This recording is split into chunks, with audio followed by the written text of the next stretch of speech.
Baik, saya mulai ya Bapak Ibu ya. Sudah biar tidak molor, karena nanti ini akan ada 3 sesi berturut-turut dengan materi yang sama. Oke, assalamualaikum warahmatullahi wabarakatuh. Oke, pertama-tama saya mengucapkan terima kasih yang sebesar-besarnya kepada ibu-ibu lagi yang bersedia untuk hadir pada kesempatan kali ini dalam acara diseminasi pemahaman dan penerapan budaya positif di SMA Negeri 1 Jatiroto yang nantinya akan saya pandu sendiri dengan saya, yaitu Ibu Wahyunia Utami, CGP Angkatan 11 kelas 037B Kabupaten Lumajang, Jawa Timur. Bagaimana Bapak Ibu, masih semangat ya? Sebelum kita mulai masuk ke dalam materi, pertama-tama saya ingin berpantun terlebih dahulu ya. Biarkan kayu menjadi abu, abunya putih bagaikan susu. Selamat datang Bapak dan Ibu, tetap semangat, jangan lesu. Harus selalu bersemangat bagi murid-murid kita. Oke, untuk yang pada kesempatan kali ini saya akan memulai diseminasi tentang penerapan dan pemahaman budaya positif yang sudah saya pelajari sebagai CGP Angkatan 11 pada saat pendidikan guru penggerak. Silakan Bapak. Jadi di sini lingkungan sekolah seperti apa sih yang diinginkan oleh Bapak Ibu guru sebenarnya? Kalau Bapak Ibu guru ingin lingkungan SMA Jatiroto itu yang seperti apa? Monggo, ada yang mau berpendapat? Monggo. Assalamualaikum warahmatullahi wabarakatuh. Saya guru biologi, nama saya Agustina Dewi Marianti. Saya selaku guru menginginkan lingkungan di SMA Negeri Jatiroto, khususnya di kelas saat kami melakukan kegiatan belajar mengajar, inginkan yang kondusif, yang aman, jadi anak-anak bisa belajar dengan nyaman. Terima kasih. Ya, terima kasih Bu Agustin. Berarti lingkungan yang kondusif, nyaman, berarti tidak ada anak-anak, mungkin bukan tidak ada ya, tapi minim anak-anak yang melanggar peraturan seperti itu. Ada lagi mungkin Bapak Ibu, lingkungan ideal seperti apa sebenarnya yang Bapak Ibu inginkan di SMA kita ini? Saya Bu Yunati Resita, guru bahasa Inggris. Lingkungan yang ideal yang dicita-citakan oleh anak-anak mungkin adalah lingkungan yang menyenangkan, lingkungan yang dimana anak-anak pergi ke sekolah tidak merasa tertekan, dan di dalam lingkungan sekolah itu mereka merasa rileks, merasa nyaman, dan tidak merasa takut dengan pelajaran tertentu. Jadi mereka enjoy dengan pelajaran apapun dan mereka bebas berkreasi di lingkungan sekolah itu. Oke, terima kasih Bu Pinta. Benar sekali. Jadi sebenarnya lingkungan ideal sekolah yang kita inginkan ini hampir sama ya. Adalah lingkungan sekolah yang kondusif, nyaman bagi anak-anak untuk belajar, lingkungan yang tidak membuat anak-anak itu merasa trauma untuk mengikuti pelajaran. Itu juga yang menjadi impian saya sebagai CGP, dan itu juga yang selama ini ingin saya terapkan di kelas saya. Jadi anak-anak merasa tidak takut untuk mengikuti pelajaran, karena selama ini ada beberapa anak yang mungkin merasa takut dengan pelajaran tertentu ya. Itu yang terjadi pada anak-anak mungkin yang mau pemilihan mapel minat kemarin ya Bu Dewi. Oke, seperti itu. Jadi lingkungan yang aman dan nyaman berbasis disiplin positif di sekolah akan berdampak secara maksimal pada perkembangan dan pembentukan karakter peserta didik. Jadi pada kesempatan kali ini kita akan belajar bersama-sama untuk bagaimana sih penerapan disiplin positif. Apa itu sih sebenarnya disiplin positif untuk mewujudkan sekolah yang kita cita-citakan bersama. Selanjutnya, oke, sebelum kita mulai diseminasi hari ini, ada beberapa kesepakatan kelas yang kita sepakati bersama nih. Kalau kesepakatan kelas berarti kita harus sama-sama sepakat. Yang pertama adalah berdoa sebelum dan sesudah kegiatan. Yang kedua, hadir tepat waktu. Yang ketiga, saling menghargai. Yang keempat, pada saat kita melaksanakan buski ini, mohon untuk HP itu di silent. Kemudian yang kelima, mengikuti diskusi dengan perasaan yang senang dan gembira itu. Jadi karena tadi kita mulai belum berdoa, maka sebelum kita mulai, mari kita berdoa menurut keyakinan masing-masing. Berdoa dimulai.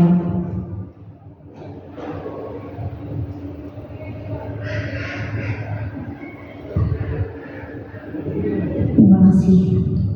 Selanjutnya, next, jadi pada kesempatan kali ini ada beberapa hal yang akan kita bahas, yang akan saya bahas di sini. Akan saya sampaikan ke dengan apa yang sudah saya pelajari selama saya kegiatan pendidikan guru penggerak. Yang pertama adalah tentang perubahan paradigma belajar. Kemudian yang kedua tentang disiplin positif dan nilai-nilai kebajikan universal. Yang ketiga, motivasi perilaku manusia. Yang keempat, kebutuhan dasar. Yang kelima, restitusi posisi 5 posisi kontrol. Yang keenam, keyakinan kelas. Dan yang ketujuh adalah segitiga restitusi. Mungkin ada yang sudah mengenal ini sebelumnya, istilah restitusi, 5 posisi kontrol guru, belum kita bahas hari ini. Yang pertama tentang perubahan paradigma belajar. Jadi kalau selama ini kita itu lebih banyak menuntut siswa untuk bisa mendapat nilai baik, kemudian mendapatkan prestasi di kelas. Tapi menurut filosofinya Ki Hajar Dewantara itu sebenarnya kita itu harus sebagai pendidik harus menuntun peserta didik kita atau murid kita itu sesuai dengan kodrat alam dan kodrat zaman untuk mewujudkan profil pelajar Pancasila. Jadi yang kita ketahui di kurikulum merdeka ini sudah digaungkan mulai dari lama adalah profil pelajar Pancasila, ya kan? Ada apa saja di situ? Ada beriman, bertakwa kepada Tuhan Yang Maha Esa, kemudian ada berkebinekaan global, ada bergotong royong, kreatif, benaran kritis, dan mandiri. Jadi itu adalah filosofi dari Ki Hajar Dewantara. Selanjutnya, di sini juga ada beberapa teori kontrol yang sudah disampaikan oleh William Gosser atau Mas Agi. Ini tentang kalau dulu kita itu sebagai guru itu berpikiran bahwa kita itu bisa mengontrol murid-murid kita, seperti itu kan ya. Tapi di sini apa? Guru itu tidak dapat memaksa murid untuk melakukan sesuatu jika murid tersebut memilih untuk tidak melakukannya. Jadi karena kita merdeka ya, murid kita juga merdeka untuk menentukan pilihannya. Guru tidak diperkenankan untuk memaksa kamu harus milih ini. Makanya di dalam pembelajaran kita ada pembelajaran berdiferensiasi seperti itu. Kemudian ada juga ilusi bahwa semua penguatan positif itu efektif dan bermanfaat. Penguatan positif atau bujukan adalah bentuk kontrol yang mencakup upaya untuk mempengaruhi murid agar melakukan suatu perilaku tertentu. Pada akhirnya murid mungkin menyadari kontrol tersebut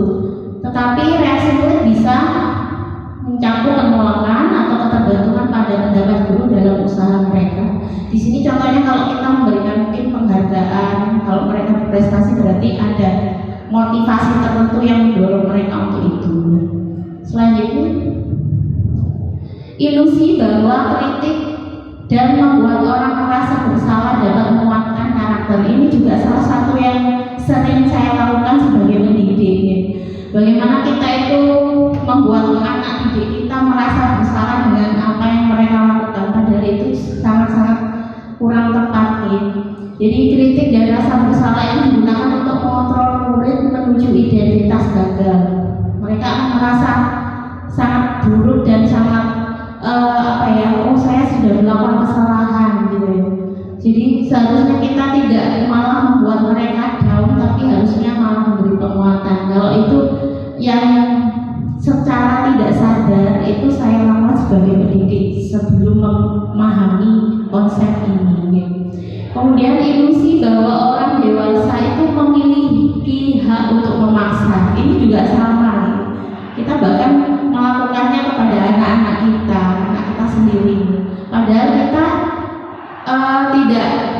tidak punya hak untuk itu. Anak-anak kita pun juga punya hak untuk tidak memilih apa yang kita minta, gitu ya, apa yang kita pilihkan seperti itu. Jadi mereka, kita ini masih percaya bahwa mereka itu bertanggung jawab untuk mendorong murid melakukan tindakan selama ada kemajuan yang dapat diukur. Tapi mereka tidak menyadari bahwa perilaku itu tidak efektif. Gitu. Next. Nah, ini perubahan paradigma belajar, bagaimana seorang itu bisa berubah dari paradigma stimulus respon kepada pendekatan teori kontrol yang disampaikan oleh Stephen R. Covey, yang mengatakan bahwa bila kita ingin membuat kemajuan perlahan, sedikit-sedikit ubahlah sikap atau perilaku Anda. Namun bila kita ingin memperbaiki cara-cara utama kita, maka kita perlu mengubah kerangka acuan kita. Jadi bagaimana Anda melihat dunia, bagaimana Anda berpikir tentang manusia, dan bagaimana Anda mengubah paradigma Anda, serta menjelaskan aspek-aspek tertentu tentang realitas. Jadi kalau sebelumnya di stimulus respon, di tabel stimulus respon itu ada realitas kita sama. Kalau di teori kontrol sebenarnya manusia punya kebutuhan atau realitas yang berbeda, jadi tidak bisa disamakan. Setiap manusia itu beda kebutuhannya, seperti itu. Ngantuk nih. Bagaimana kalau breaking dulu ya? Sebelum ke disiplin positif dan nilai-nilai kebajikan. Ini tapi logika, breakingnya tidak gerak-gerak gitu ya. Logika. Jadi clue-nya adalah jam. Clue-nya adalah jam. Jika 12 tambah 8 itu sama dengan 8, maka 20 tambah 4 adalah, ada yang tahu? 12. Benar sekali. Konsentrasi ya. Oke, fokus. Paham ya? Kenapa kok 20 tambah 4? Iya, karena cluenya adalah jam. Terima kasih dulu. Oke, kita lanjut ya. Apa itu disiplin positif dan nilai-nilai kebajikan? Jadi di sini menurut teorinya William Glasser itu dinyatakan bahwa manusia itu tidak bisa mengontrol orang lain. Jadi hanya Anda sendiri yang bisa mengontrol diri Anda. Kita tidak bisa mengontrol diri orang lain. Kemudian ada beberapa teori motivasi nanti yang akan kita pelajari juga. Ada 3 dan 5 posisi kontrol. Di sini berkaitan dengan kita sebagai pendidik. 5 posisi kontrol guru sebagai penghukum, membuat rasa bersalah, teman, memantau atau manajer, dan juga tentang 5 kebutuhan dasar manusia. Jadi apa makna kata disiplin? Disiplin ini ternyata berasal dari bahasa Latin, artinya belajar. Jadi di sini dijelaskan disiplin diri itu membuat orang menggali potensinya menuju sebuah tujuan atau apa yang dia hargai. Namun dalam budaya kita, makna kata disiplin itu telah berubah menjadi sesuatu yang dilakukan seseorang pada orang lain untuk mendapatkan kepatuhan. Jadi kata kita ini menganggap disiplin itu kita harus melakukan sesuatu untuk patuh kepada orang lain. Padahal maknanya tidak seperti itu. Kecenderungan umumnya adalah menghubungkan kata disiplin dengan ketidaknyamanan. Karena kalau kita tidak disiplin, berarti kita akan mendapat hukuman seperti itu ya. Dan bukan dengan apa yang kita hargai. Jadi bukan nilai-nilai yang kita hargai dan kita yakini, tapi kita takut tidak disiplin karena kita takut mendapat hukuman atau pencapaian suatu tujuan mulia. Untuk nilai-nilai kebajikan universal ini, itu yang ingin dicapai kita di Indonesia, yaitu terujuk menjadi 6 profil pelajar Pancasila tadi sudah kita bahas ya. Ada beriman, mandiri, bernalar kritis, berkritikal, bineka global, bergotong royong, dan kreatif. Baik, sekarang motivasi perilaku manusia.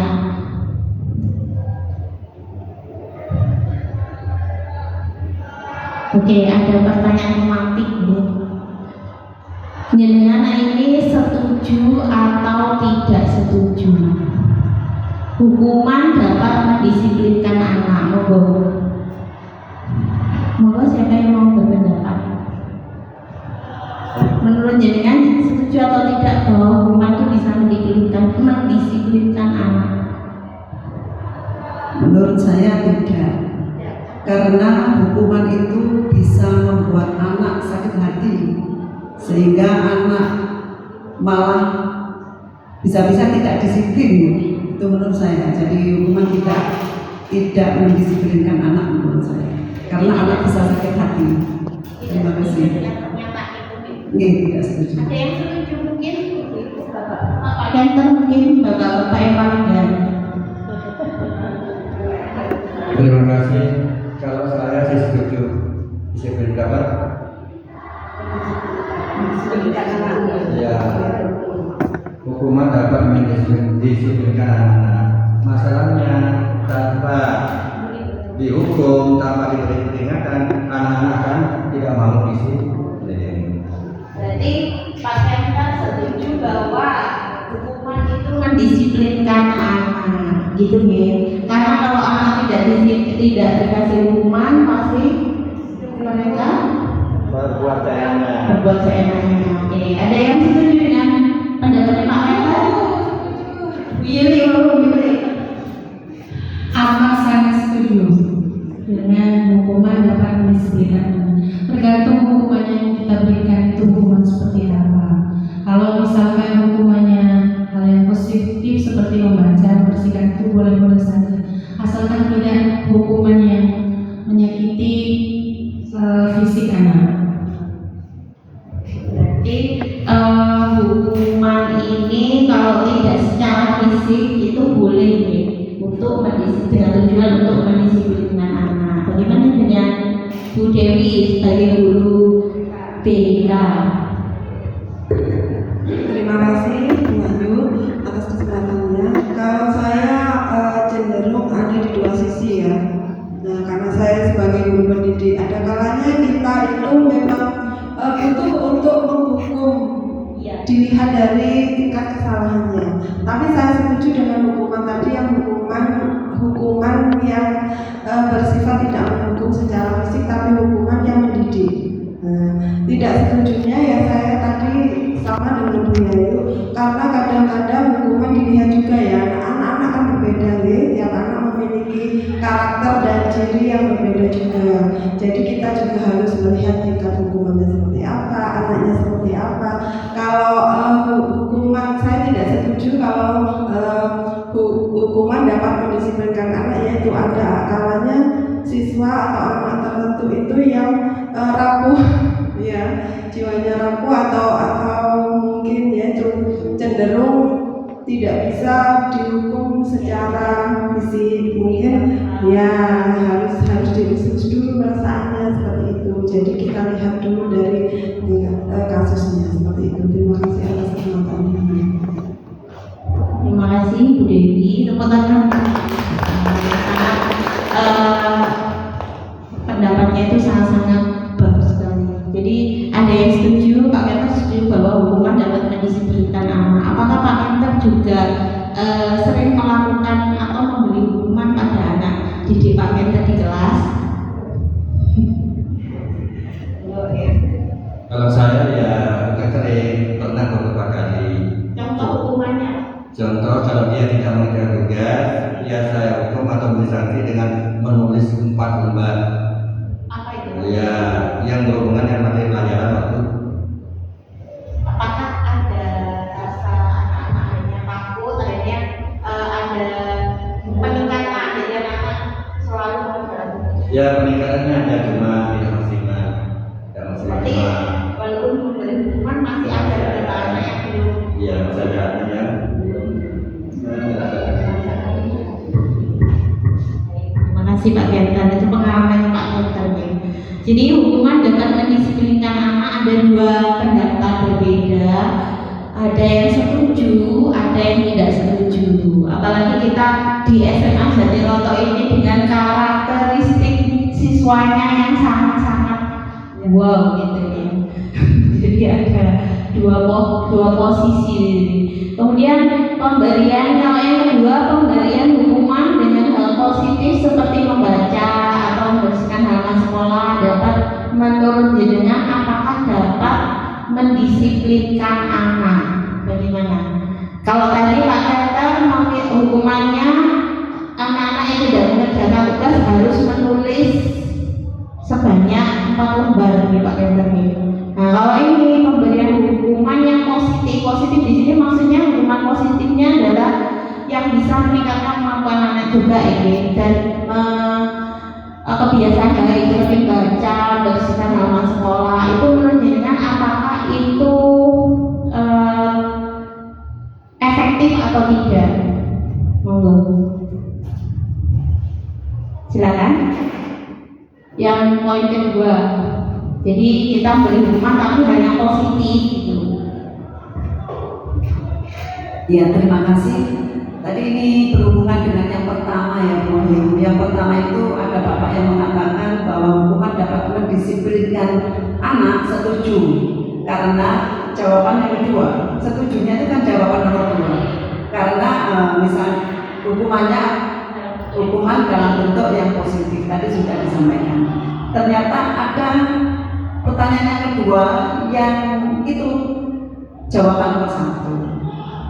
Jadi itu hukuman dengan hal yang positif seperti membaca atau membersihkan halaman sekolah ini dapat meningkatkan disiplin anak. Sedikit dapat meningkatkan. Kenapa? Asalkan ini membaca, kalau misalnya membaca itu yang kita berikan itu guru, kamu harus membaca ini, tetap anak tidak, kok masih dipaksakan. Sehingga anak-anak kalau disuruh untuk membaca, silakan membaca yang di perpustakaan yang dia suka. Misalnya membaca novel, membaca apa, pokoknya yang dia suka. Asalkan dia membaca yang ada di perpustakaan untuk menambah literasinya dia. Kemudian untuk membersihkan halaman, ini untuk membersihkan halaman, kemudian ini untuk mendisiplinkan anak agar anak itu bisa terbiasa untuk bersih lingkungan. Karena bersih lingkungan di kelas pun kalau kelasnya bersih ini nyaman untuk belajar, sehingga anak dibiasakan untuk bersih lingkungan. Menurut saya kalau yang ini setuju. Terima kasih. Terima kasih Bu Yayu. Berarti setuju ya untuk pemberian hukuman dengan hal positif. Kemudian pertanyaan pematik ketiga, memberi penghargaan menurut jenengan apakah dapat meningkatkan motivasi belajar anak? Bagaimana? Monggo Bu Tias. Terima kasih. saya sangat setuju dengan cara memberi penghargaan dapat meningkatkan motivasi belajar anak. Karena terkadang ada beberapa siswa kita walaupun itu hanya bisa berani maju, kita memberi reward penghargaan, kalian hebat, kamu bagus, itu sudah memberikan motivasi anak biar tidak trauma untuk maju ke depan lagi. Menurut saya penghargaan sederhana seperti itu juga bisa memberi semangat baru untuk anak-anak untuk berani tampil. Terima kasih. Oke, terima kasih atas pendapatnya. Jadi ada beberapa yang pernyataan pertama itu setuju, ada yang tidak setuju dan ada yang setuju. Kemudian ada beberapa penghargaan. Berarti ini kan kita bisa melihat bahwa hal-hal ini itu tergantung dari motivasi peserta didik yang melakukan ya. Kalau yang pertama itu mungkin kalau katanya Pak Kenter tidak mengerjakan tugas, kalau tidak mengerjakan tugas harus menulis sebanyak 4 lembar full gitu. Berarti anak itu mengerjakan tugas karena memang motivasinya untuk apa kira-kira Pak Kenter? Kalau menurut saya menugaskan anak tersebut menulis tentang materi itu sebagai apa. Harapan saya, tujuan saya, paling tidak dengan menulis, anak tersebut akan membaca dan ada yang sedikit banyak mengenai materi apa. Oke, terima kasih Pak Kenter. Berarti itu salah satu cara yang dilakukan oleh Pak Kenter di kelas. Oke, ya berarti di anak-anak tersebut mungkin mereka semangat untuk mengerjakan karena mereka takut harus menulis 4 lembar tadi. Selanjutnya nah ini jadi ada 3 motivasi yang mendasari perilaku manusia. Jadi ada 3 nih. Yang pertama, nah itu sesuai dengan pernyataan yang pertama ini, untuk menghindari ketidaknyamanan atau hukuman. Jadi kecenderungan anak didik kita yang takut dengan hukuman atau melanggar aturan di sekolah itu pasti motivasi mereka melakukan sesuatu itu pasti ya yang pertama. Jadi motivasi yang pertama ini adalah motivasi yang paling rendah, di tingkat terendah menurut Diane Goshen. Jadi Diane Goshen ini yang menciptakan 3 teori tentang motivasi perilaku manusia. Jadi tingkatan terendah dari motivasi perilaku manusia. Jadi mereka yang melakukannya itu termotivasi untuk menghindari hukuman atau ketidaknyamanan. Jadi mereka apabila seperti itu pasti akan ada pertanyaan ini, apa yang akan terjadi jika saya tidak melakukannya? Kalau tidak melakukan berarti nanti saya dihukum ini. Kalau tidak melakukan saya dihukum ini. Seperti itu. Yang kedua, sesuai dengan pernyataan di pertanyaan romantik kedua tadi, untuk mendapatkan imbalan atau penghargaan dari orang lain. Ini kebanyakan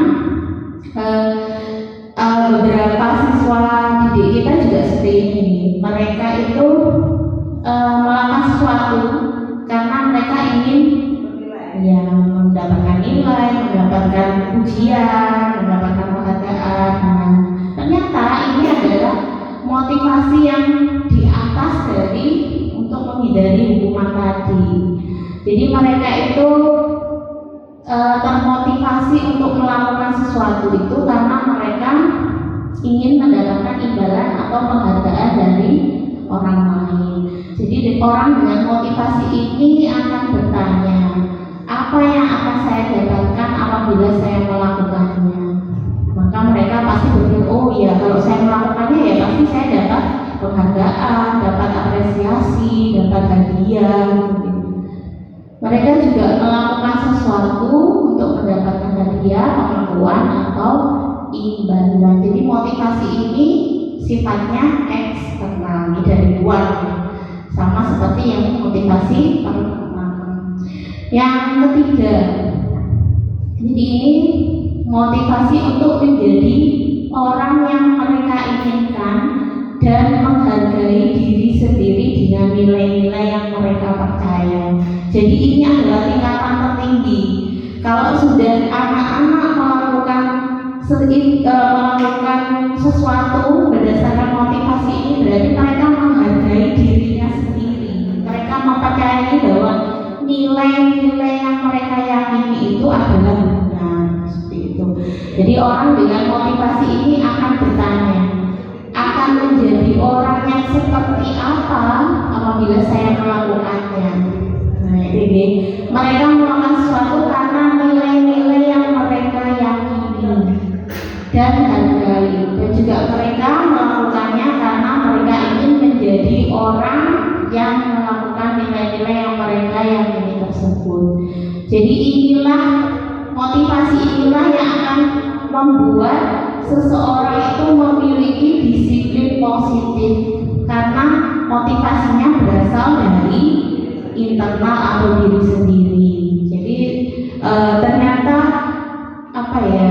pemikiran kita selama ini, termasuk pemikiran saya gitu, bahwa kita itu melakukan sesuatu karena, terutama ini kalau saya sebagai pendidik, saya harus datang tepat waktu karena saya tidak ingin dihukum gitu ya. Ternyata itu adalah motivasi paling rendah. Harusnya saya meyakini bahwa sebagai pendidik saya ini harus memberikan contoh yang baik untuk anak didik saya dengan datang tepat waktu, seperti itu.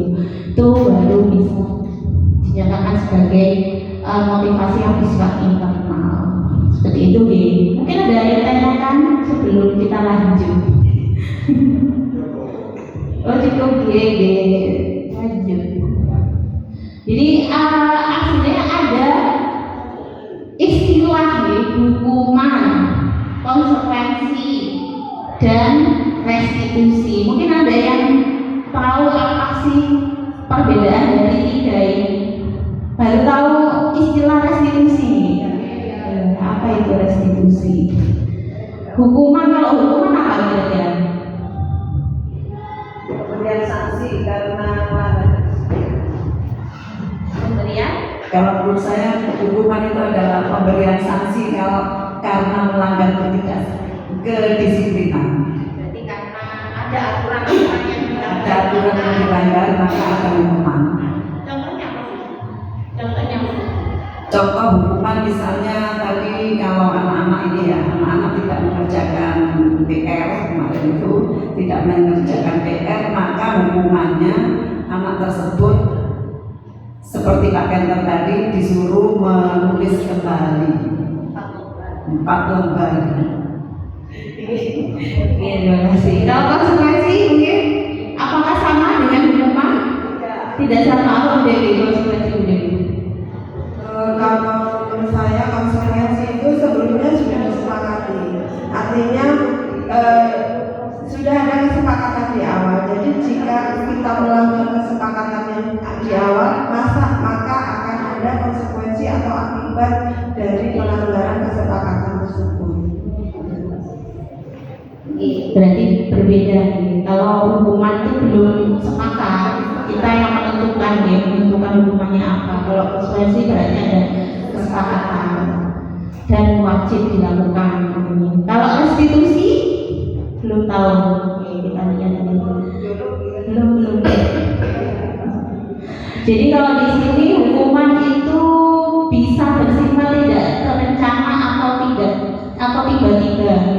Jadi anak atau murid itu tidak tahu, tidak ada kesepakatan, tidak tahu apa yang akan terjadi, dan mereka itu tidak dilibatkan dalam membuat aturan di sini atau kesepakatan. Jadi hukuman itu bersifat satu arah, guru yang memberikan dan murid harus mau tidak mau harus menerima apa yang dihukum oleh gurunya. Jadi hukuman itu tanpa melalui suatu kesepakatan baik sebelum atau sesudahnya, dan hukuman ini bisa berupa hukuman fisik atau psikis. Jadi efeknya adalah dampaknya anak itu bisa merasa tersakiti. Tersakiti pun tidak hanya secara fisik, psikis secara dengan kata-kata yang kasar itu juga mereka trauma. Ya. Sementara sudah disampaikan oleh Bu Dewi tadi itu adalah sudah terencana atau sudah disepakati, sudah dibahas dan disetujui oleh guru dan murid. Bagaimana dengan peraturan yang sekolah yang kita buat? Apakah guru dan murid sudah bersepakat untuk sama-sama meyakini peraturan tersebut selama ini? Bagaimana?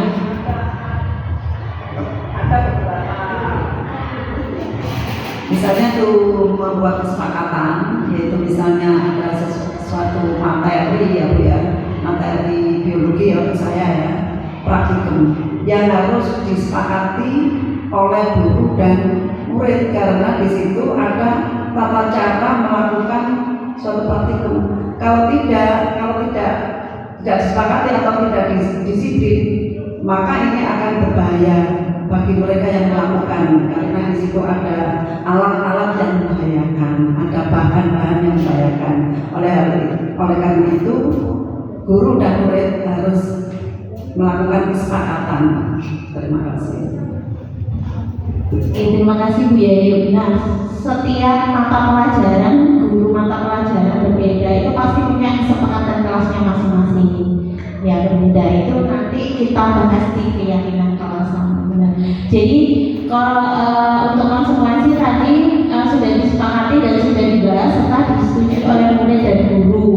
Umumnya ini bentuk-bentuk konsekuensi dibuat oleh pihak guru dan murid sudah mengetahui sebelumnya konsekuensi yang akan diterima bila ada pelanggaran.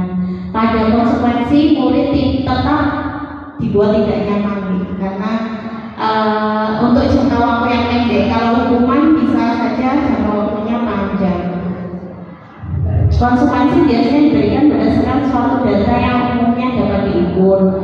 Misalnya setelah 3 kali tugas tidak mengerjakan, maka murid harus menerima konsekuensi. Contohnya seperti kehilangan waktu bermain atau istirahat, tidak boleh istirahat karena terlambat atau apa itu ya, itu konsekuensi. Jadi peraturan dan konsekuensi sudah diketahui sebelumnya oleh murid dan sikap guru di sini sebagai pemonitor nih, orang yang memonitor perilaku dari murid. Nah ini monggo menunjukkan ini hukuman atau konsekuensi nomor 1, mencatat 100 kali di dalam buku kalimat saya tidak akan terlambat lagi karena terlambat ke sekolah. Ini hukuman atau konsekuensi? Hukuman.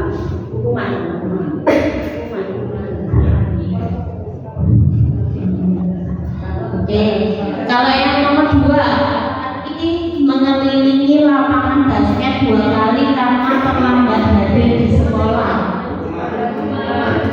Hukuman. Kalau yang ketiga, murid diminta untuk push up 15 kali karena tidak menggunakan masker ke sekolah di pas pandemi. Hukuman juga. Ya. Kemudian yang keempat, menggantikan kertas tugas teman yang telah dicoret-coret. Konsekuensi. Oke, nomor 5, membersihkan tumpahan air di meja tulis karena tersenggol pada saat belajar. Konsekuensi. Nomor 6, meminta murid tidak mengenakan sepatu seharian di sekolah karena tidak menggunakan sepatu hitam. Kesepakatan. Kan juga itu kan ada aturan bahwa memakai sepatu itu dari Senin dan Selasa. Kalau siswanya sudah 3 kali itu diperingati, tapi tetap seperti itu memakai sepatu putih, berarti konsekuensinya tidak boleh pakai sepatu selama 1 hari. Konsekuensi karena sudah disepakati. Oke, nomor 7, konsekuensi. Baik, apakah betul yang sudah dijawab oleh Bapak Ibu tadi? Oh, tidak ada nih. Oke. Yang pertama itu benar, itu adalah hukuman. Ya. Nomor 2 itu hukuman. Hukuman ya. Nomor 3 juga hukuman. Nomor 4 itu konsekuensi, betul. Nomor 5 konsekuensi. Nomor 6 ini hukuman. Karena apa? Murid itu tidak dilibatkan dalam ketika membuat peraturan itu. Jadi kalau ada kesempatan, maksudnya muridnya juga dilibatkan, maka itu bisa disebut konsekuensi. Iya, hanya aturan satu arah dari sekolah. Kemudian lari mengelilingi lapangan ini adalah konsekuensi. Tuh. Jadi, tuh banget. Antara hukuman dan konsekuensi itu kan bisa dilihat dari kalimat dia. Iya, dari apa keywordnya tadi. Itu tadi tentang hukuman dan konsekuensi, hukuman, konsekuensi dan restitusi. Untuk restitusi nanti secara spesifiknya akan ada di pembahasan terakhir tentang segitiga restitusi.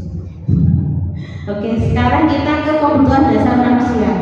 Kebutuhan dasar manusia mungkin Bapak Ibu guru apa kira-kira yang ada di benaknya Bapak Ibu guru? Kebutuhan dasar kita manusia apa? Makan, minum, Sadar, makan, dan makan. Ya. sadar, makan itu penting sekali. Apalagi berarti itu kalau kita tidak ada makan, terutama ya tidak makan, tidak minum, pasti itu akan mempengaruhi kesehatan dan akhirnya menyebabkan kita sakit kan ya. Kalau sakitnya parah berarti kita tidak bisa bertahan hidup kan. Jadi kebutuhan dasar manusia itu ada yang bertahan hidup, ada lagi enggak? Kalau jenengan seumpama biasanya kita kan setelah mengerjakan tugas-tugas yang membuat kita stres gitu, kita butuh healing, refreshing. Itu berarti kebutuhan akan apa Bapak Ibu? Iya benar sekali, kesenangan ya. Kita ingin merasa diri kita itu mencari hiburan untuk merasa senang gitu, merasa senang gitu. Terus apa lagi disebut? Nah, jadi 5 kebutuhan dasar manusia itu ada 5. Yang pertama pasti bertahan hidup, itu wajib ya.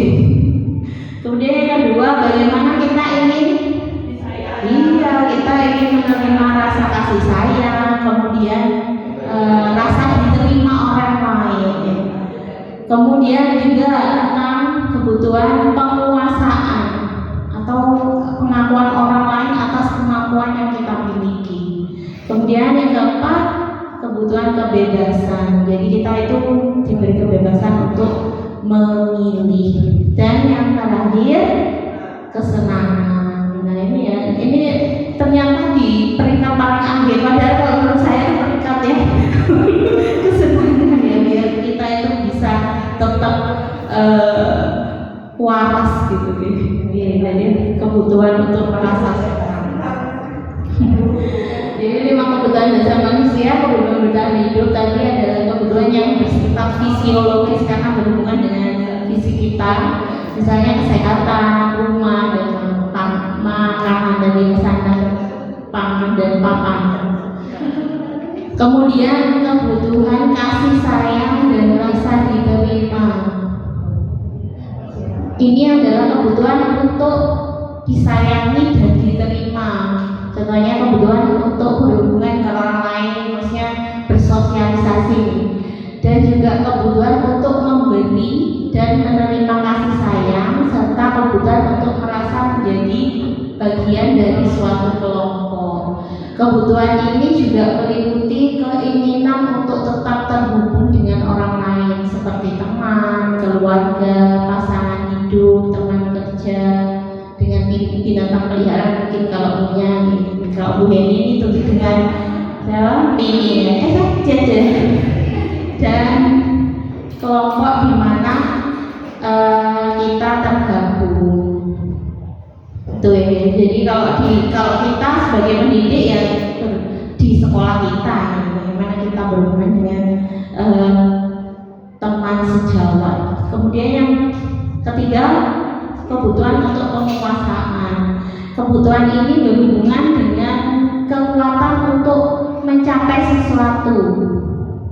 menjadi kompeten, kemudian menjadi terampil, diakui atas prestasi dan keterampilan kita.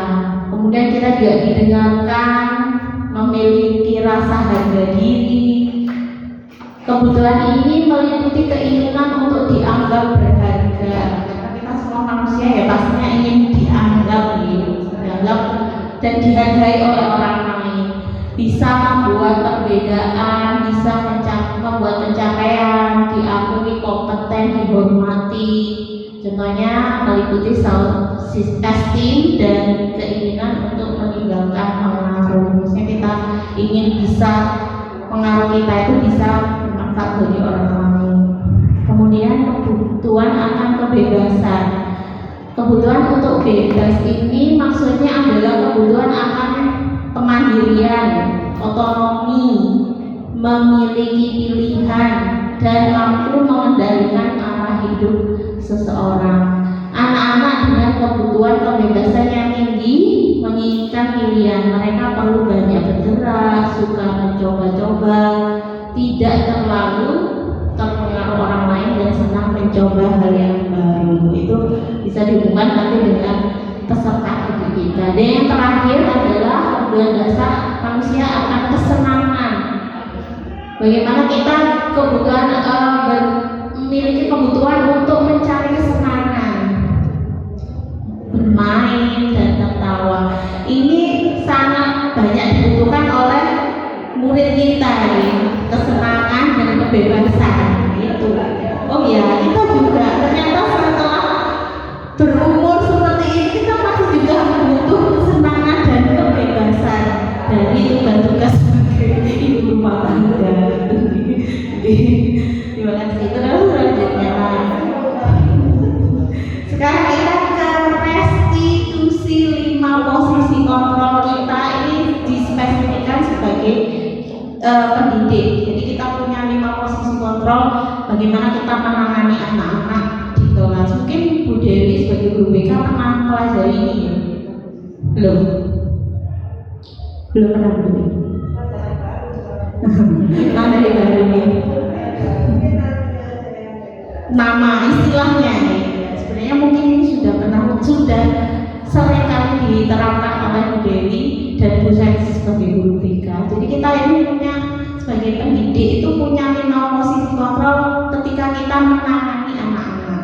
Yang pertama adalah sebagai penghukum. Itu penghukum. Yang kedua sebagai pembuat merasa bersalah. Yang ketiga sebagai kita memposisikan diri kita sebagai teman. Yang keempat sebagai pemantau. Dan yang kelima sebagai manajer.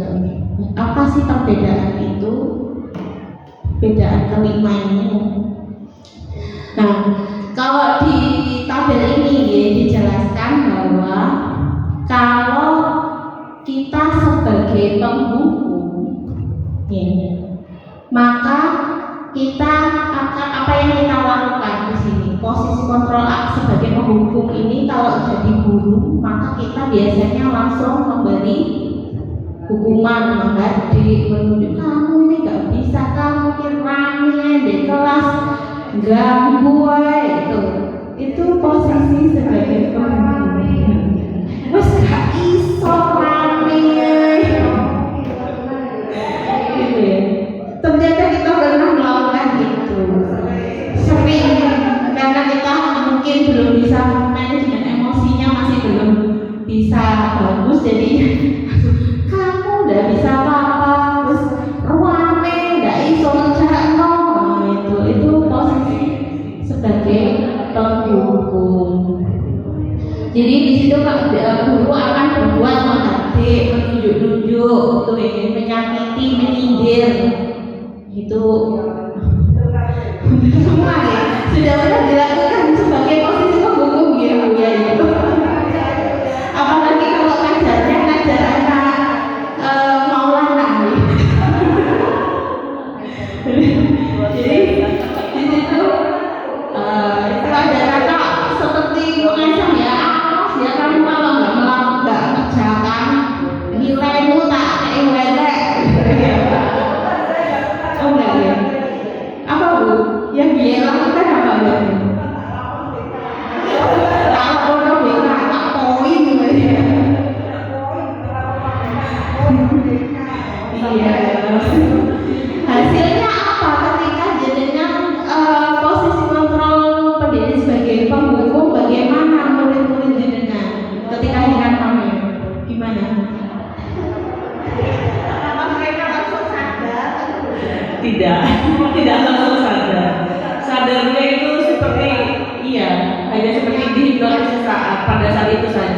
Tapi besoknya lebih parah lagi.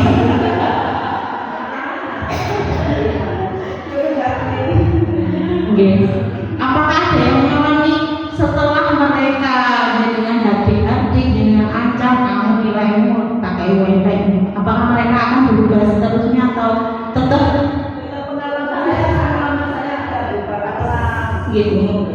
Kemarin ya, ini ada Dewi. Pengalaman saya ada perubahan. Setelah itu bagaimana saya cara mendekati anak tersebut karena kurang minat sekali untuk belajar, kurang minat. Pada waktu pelajaran dia sering mengganggu temannya, jadi temannya itu diganggu, disemprot apa pakai air, dimandikan gitu. Karena dia sudah nggak minat belajar.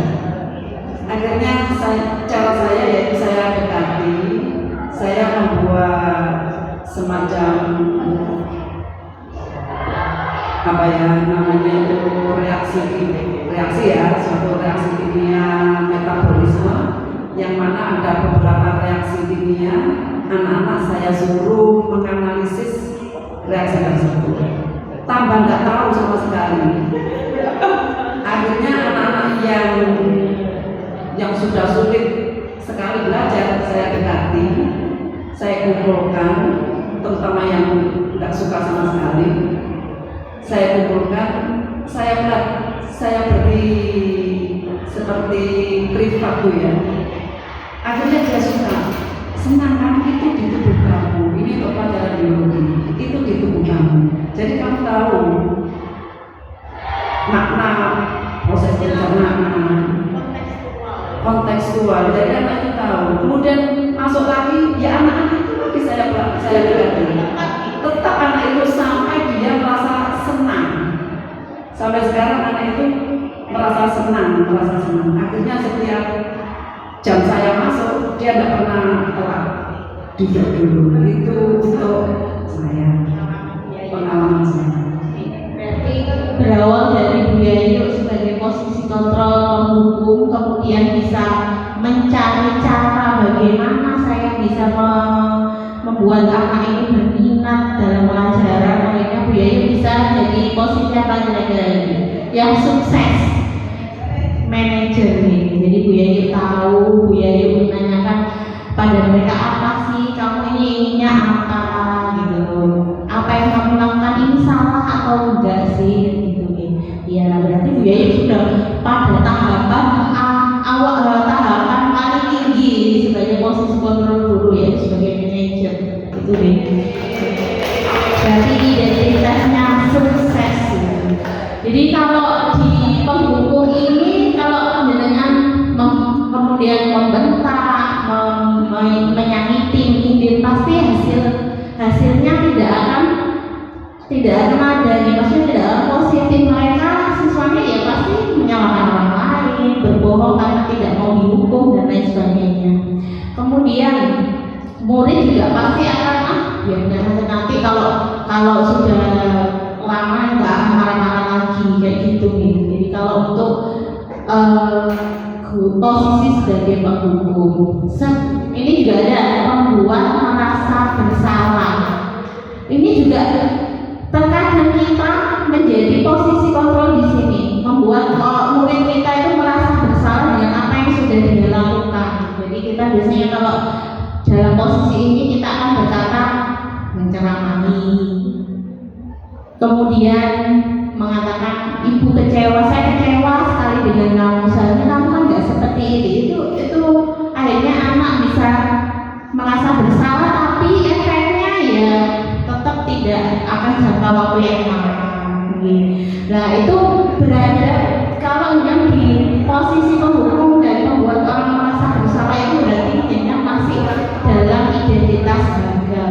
Sedangkan di posisi sebagai teman, kita menekankan diri kita sebagai teman. Bagaimana kita melakukan, membuat alasan untuk muridnya, ayo lakukanlah demi ibu, kamu harusnya tidak melakukan ini, kamu pasti bisa ya gitu ya. Itu posisi gitu ya.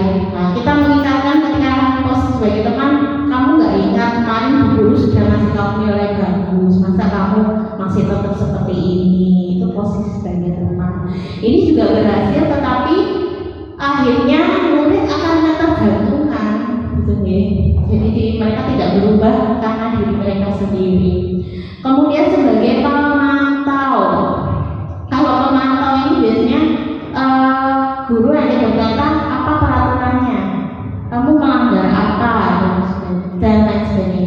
ya. Jadi murid meletakkan guru peraturan dan hukum di dunia berkualitas. Berapa banyak bintang yang harus saya peroleh, berapa halaman yang harus saya tulis. Oh ini tadi seperti ya banyak pakai lagi ya, berapa banyak halaman yang harus ditulis. Nah kalau yang berhasil itu adalah posisi sebagai manajer. Jadi Bapak Ibu guru di sini akan melakukan dari posisi manajer ini kita akan menerapkan segitiga restitusi tadi. Bagi apa itu segitiga restitusi? Belum tahu ini oh masih keyakinan kelas ya, masih banyak. Ya keyakinan kelas ini insya Allah sudah Bapak Ibu terapkan ya. Apalagi Bapak Ibu wali kelas yang kemarin sudah membuat kesepakatan kelas dengan anak didiknya masing-masing. Jadi mengapa sih kita harus memiliki keyakinan kelas, tidak peraturan kelas saja? Kalau keyakinan kelas berarti kan kita guru dan juga murid itu sama-sama meyakini bahwa apa yang menjadi keyakinan itu harus dilakukan dan diterapkan, sama-sama meyakini itu nih. Jadi kenapa kita harus menggunakan helm kalau pakai sepeda motor? Karena kita yakin helm itu bisa melindungi kepala kita ketika ada kecelakaan dan lain sebagainya. Mengapa harus datang tepat waktu? Karena kita harus memberi teladan yang baik. Itu dari nilai motivasi internal dari diri kita itu. Jadi untuk mendukung motivasi intrinsik, kembali ke nilai kita atau keyakinan lebih menggerakkan seseorang dibanding mengikuti serangkaian peraturan. Jadi selama ini kita berpikir bahwa ada tata tertib sekolah itu pasti siswa akan tertib, gitu kan dia. Ternyata tidak seperti itu. Maka benar sekali ketika kemarin kita mengikuti HT yang narasumber oleh Pak Andri itu kan mengatakan bahwa kita itu harus ada keyakinan dan kesepakatan antara guru, antara pihak sekolah dengan murid-murid kita. Bagaimana kita membuat aturan-aturan seperti itu. Next. Nah ini prosedurnya ya. Jadi yang pertama ini sudah dilakukan sebenarnya sama Bapak Ibu wali kelas kemarin nih. Nah, jenengan kan mempersilahkan murid-murid jenengan untuk berpendapat tentang aturan yang disepakati apa. Kemarin saya sudah ngajar di kelas 10-2, kelasnya Bu Puput, itu sudah ada keyakinan kelasnya. Kemudian jenengan juga sebagai guru ya mencatat semua masukan dari para murid dan kemudian dituliskan, bisa dituliskan di papan tulis atau di kertas besar gitu ya, jadi bisa dilihat. Kemudian susunlah keyakinan kelas sesuai prosedur pembentukan keyakinan kelas atau sekolah. Gantilah kalimat-kalimat dalam bentuk negatif menjadi kalimat positif. Kemarin saya masih melihat di kelasnya Bu Tias itu masih ada dilarang. Kemarin saya sudah menyampaikan anak-anak ini nanti bisa kalimat dilarang itu kan bermakna negatif, itu bisa kamu ganti dengan menggunakan HP ketika diizinkan atau apa seperti itu. Ya, next. Jadi ini ya. Jadi peraturan selalu kembalikan buku ke tempatnya. Keyakinan kelas yang diyakini adalah bertanggung jawab gitu ya. Dilarang mengganggu orang lain itu kan kalimat negatif, bisa diganti menjadi menghormati orang lain dan sebagainya seperti ini ya. Next. Nah, jadi mulai dari peraturan kelas yang paling di tengah sendiri tuh ya, yang disusun menjadi keyakinan kelas, jadi aturan-aturan kelas yang disepakati bersama, kemudian disusun menjadi keyakinan kelas dan diterapkan oleh di lingkungan sekolah oleh murid-murid kita, maka akan menjadi sekolah kita akan menjadi lingkungan yang positif. Kalau lingkungannya sudah positif dengan menerapkan semua keyakinan kelasnya masing-masing, itu akan terapkan apa budaya positif itu ya. Nah inilah segitiga restitusi, kurang satu gitu. Semangat. Tepuk aja ya, kita tepuk aja. Jangan nanti Bu Yuti mulai ngantuk ya. Kita tepuk 5 ya, tepuk 5.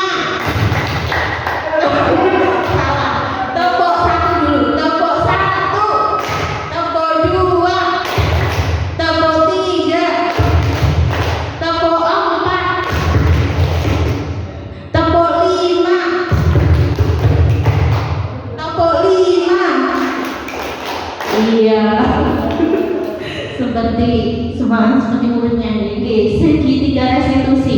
Ini tidak hanya bisa diterapkan kalau selama ini kita beranggapan bahwa kalau ada siswa bermasalah itu kita tidak bisa menyelesaikan tanpa bantuannya guru BK. Padahal guru BK ini cuma 2, siswanya ada 600. Bagaimana harus mengurusi semua siswa ini? Jadi kita sebagai pendidik juga harus punya cara untuk meminimalisir peraturan-peraturan yang dilanggar oleh murid. Maksudnya dengan menggunakan restitusi. Apa sih restitusi itu? Jadi restitusi adalah proses menciptakan kondisi bagi murid untuk memperbaiki kesalahan mereka sehingga mereka dapat kembali ke kelompok mereka dengan karakter yang lebih kuat. Kemudian restitusi juga proses kolaboratif yang mengajarkan murid untuk mencari solusi atas masalah mereka. Jadi ketika kita mengadakan restitusi ini nanti kita juga melibatkan murid untuk berdialog, mencari solusi atas masalah mereka sendiri. Next. Nah, ini ada 3 tahapannya, namanya segitiga restitusi. Yang pertama itu ada menstabilkan identitas. Jadi menstabilkan identitas di sini kita mengawali dialog kita itu dengan kita semua manusia ini pasti punya salah. Next ya, itu tadi ini. Nah ini berkata seperti ini. Jadi untuk membuat anak yang merasa gagal karena berbuat salah menjadi positif terhadap dirinya. Jadi ketika kita pada tahap menstabilkan identitas, kita berkata berbuat salah itu hal manusiawi. Karena kita juga guru juga pasti berbuat salah ya, bukan hanya murid. Tidak ada manusia yang sempurna. Saya juga pernah melakukan kesalahan. Tapi kita pasti bisa menyelesaikan permasalahan ini. Jadi kita ngomongnya baik-baik gitu.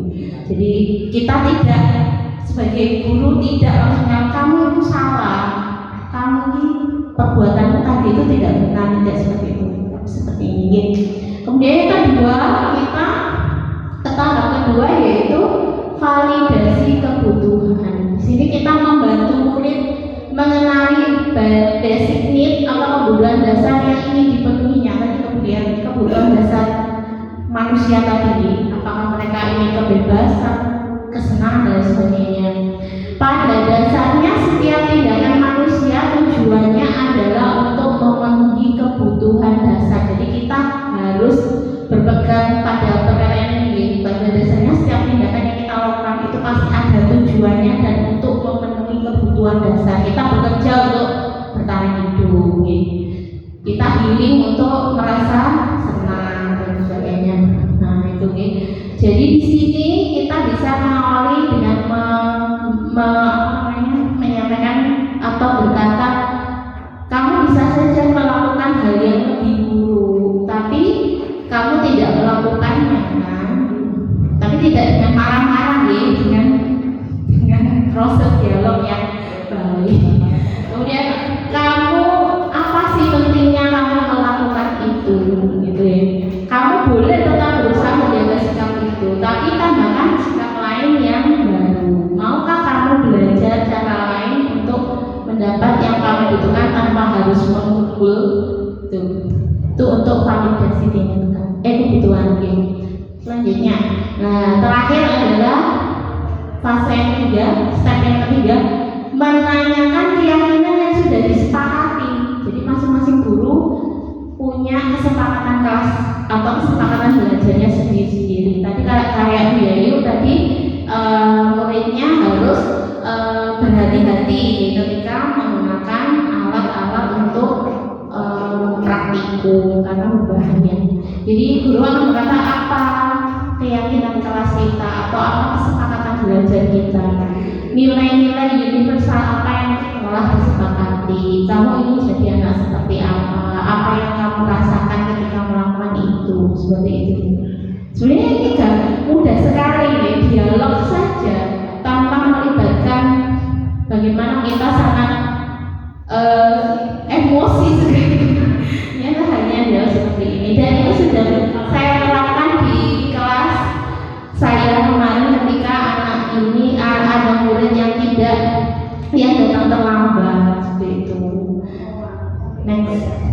sudah selesai ya. Terima kasih.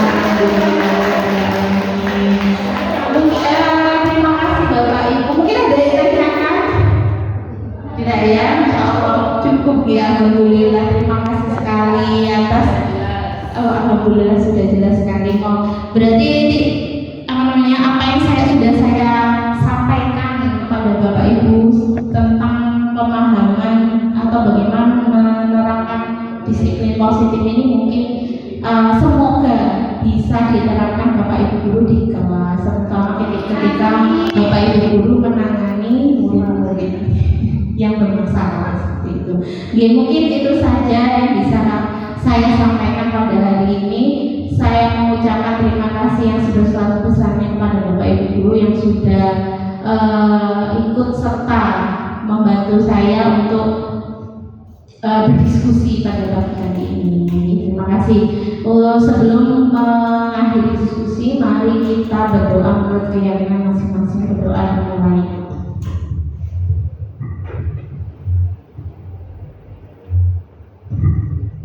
Selesai. Terima kasih. Assalamualaikum warahmatullahi wabarakatuh.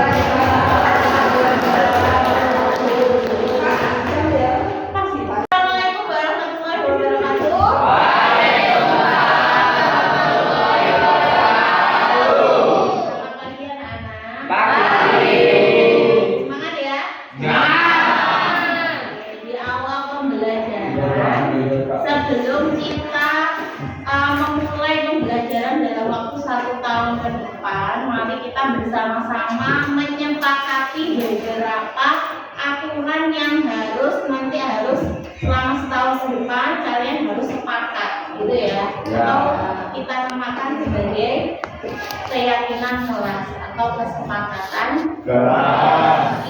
Buat dituliskan ya, kalian harus memberikan ide di sini kira-kira apa saja yang ingin kalian tuangkan dalam keyakinan kelas kalian. Silakan. Silakan. Ya, Nindya. Boleh, silakan dituliskan. Tidak boleh datang terlambat. Nah, itu penting ya. Jangan sampai kalian terlambat datang.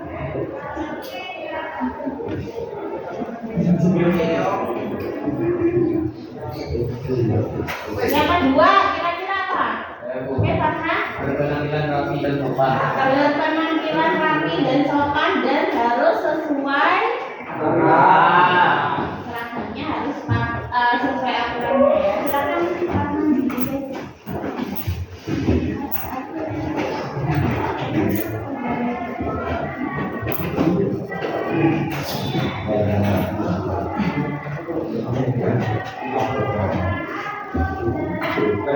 Oke, yang ketiga, silakan Hendrik.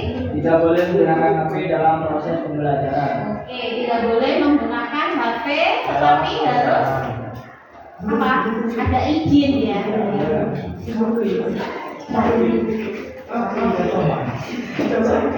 Rapi, bukan sapi ya.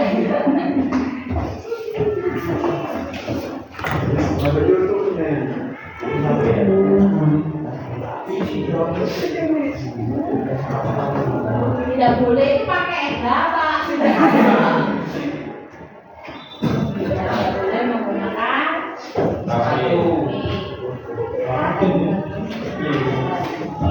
yang keempat Saya adalah tidak boleh merokok dan menggunakan narkoba di sekolah. itu penting ya, tidak boleh no drugs, no alcohol, no smoking.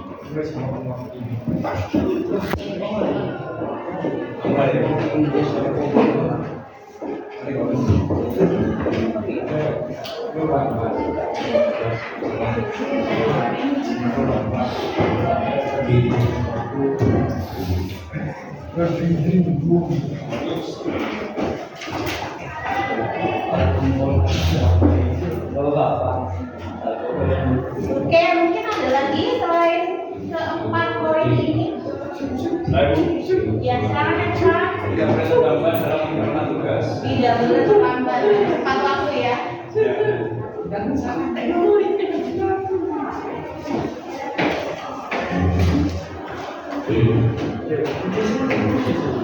Oke,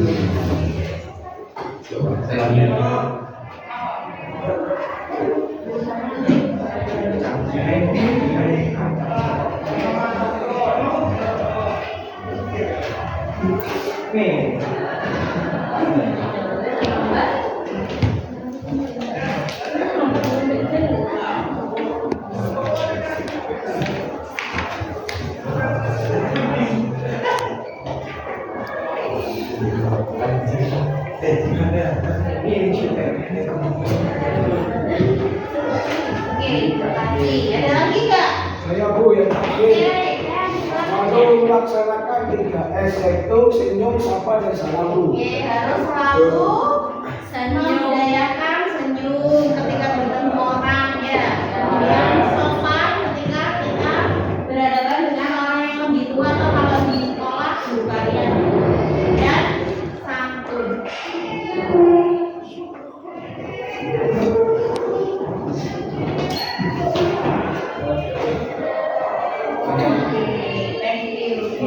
Oke, ada 6, mungkin ada yang mau nambahkan?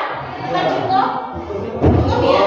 Coba kamu perhatikan, ini ada 6 kesepakatan atau keyakinan yang sudah kalian sepakati bersama, atau ada yang tidak sepakat di sini? Memang seperti ini ya, tidak boleh datang terlambat, berpenampilan rapi dan sopan. Ini rapi ya. Tidak boleh menggunakan HP, tidak boleh merokok dan menggunakan narkoba, tidak boleh makan dan senyum sama salam. Coba dari 6 kesepakatan ini, ketika kalian membuat keyakinan kelas atau kesepakatan kelas, usahakan tidak menggunakan kalimat-kalimat yang maknanya negatif. Ya. Coba nomor 1 kira-kira bisa ini kan ada kata tidak ya. Tidak ini kan maknanya negatif. Bisa nggak kalimat ini diganti dengan kalimat lain yang maknanya sama? Harus? Iya, bisa. Datang apa?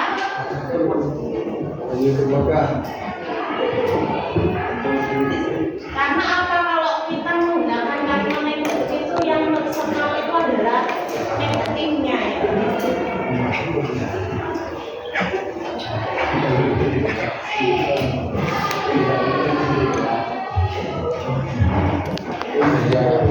Yang kalimat kedua, kira-kira ini sudah positif ya?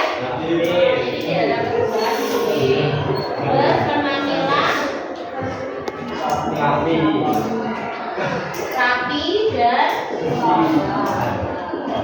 Jadi baju ketika hari Senin Selasa harus dimasukkan ya. Kalau yang ketiga ini tidak boleh menggunakan HP. Itu kan ada kata tidak ya. Kita ubah kira-kira bisa nggak ini kalimatnya jadi apa? Farhan mungkin tadi Farhan ini ya. Apa hasilnya? Tinggal apa? Tinggalkan saya di menggunakan HP saat jangan saat pelajaran kamu nggak menggunakan HP selama belajar kamu pakai HP seenaknya. Berarti apa? Menggunakan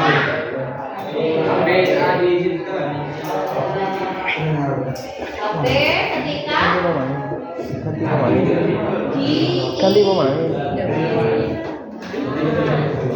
kalau yang keempat, ini juga ada kalimat negatifnya ya. Apa?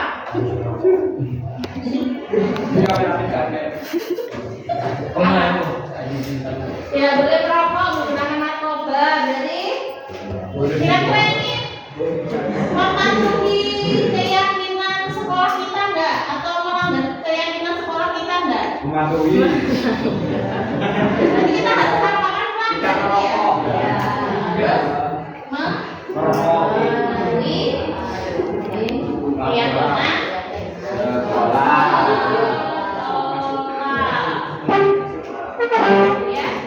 Nah ini tidak boleh terlambat.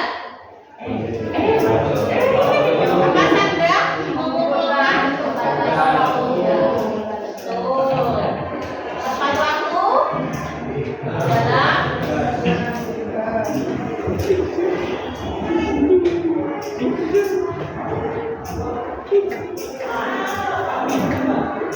Dan yang keenam, oke ya, nanti yang kalimat, senyum, salam, ini ada 5 ya kalau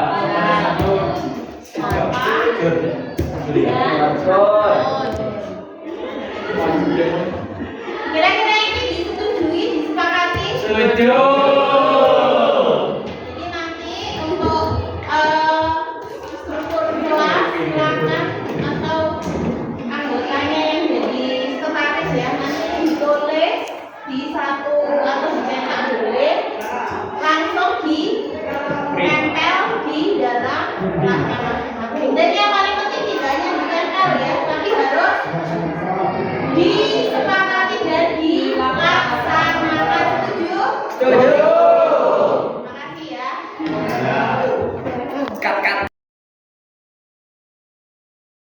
Perkenalkan, saya Lintang Tanulu dari kelas 11-3. Perkenalkan, saya Alivia Fitriani Sugiono dari kelas 11-3. Assalamualaikum warahmatullahi wabarakatuh. Nama saya Ahmad Farel Nardi dari kelas 11-3. Sangat penting. Penting sekali. Keyakinan kelas itu sangat penting bagi saya. Karena dapat melatih tanggung jawab. Karena dapat membantu kita lebih bertanggung jawab sebagai siswa. Kan bisa membantu saya agar lebih disiplin dan menghormati guru.